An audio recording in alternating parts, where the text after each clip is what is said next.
Happiness is unbelievable. It seems that man cannot be happy. If you talk about your depression, sadness, misery, everybody believes it. It seems natural. If you talk about your happiness, nobody believes you. It seems unnatural. Sigmund Freud, after 40 years of research into the human mind, working with thousands of people, observing thousands of disturbed mind, came to the conclusion that happiness is a fiction. Man cannot be happy. At the most, we can make things a little more comfortable, that's all. At the most, we can take unhappiness a little less, that's all. But happy man cannot be looks very pessimistic. But looking at the modern man, it seems to be exactly the case. It seems to be a fact. Buddha says that man can be happy, tremendously happy. Krishna sings song of that ultimate bliss. Sachidanand Jesus talk about the kingdom of God. But how can you believe so few people? Who can be counted on the fingers against the whole mass, millions and millions of people down the centuries, remaining unhappy, growing more and more into unhappiness. Their whole life a story of misery and nothing else. And then comes death. How to believe these few people? Either they are lying or they are deceived themselves. Either they are lying for some other purpose, or they are a little mad, deceived by their own illusions.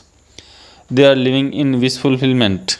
They wanted to be happy and they started believing that they were happy. It seems more like a belief, a disparate belief, rather than a fact. But how did it come to happen that very few people ever become happy? If you forget man, if you don't pay much attention to man, if you look at the trees, if you look at the birds, if you look at the stars, then everything is simmering in tremendous happiness. Then bliss seems to be very stuff the existence is made of. Only man is unhappy. Something deep down has gone wrong. Buddha is not deceived and he is not lying, and I say this to you not on the authority of the tradition. I say this to you on my own authority.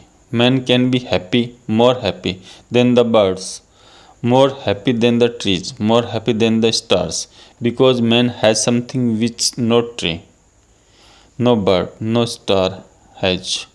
Man has consciousness, but when you have consciousness, then two alternatives are possible. Either you can become unhappy or you can become happy. Then it is your own choice. Trees are simply happy because they cannot be unhappy. Their happiness is not their freedom. They have to be happy. They don't know how to be unhappy.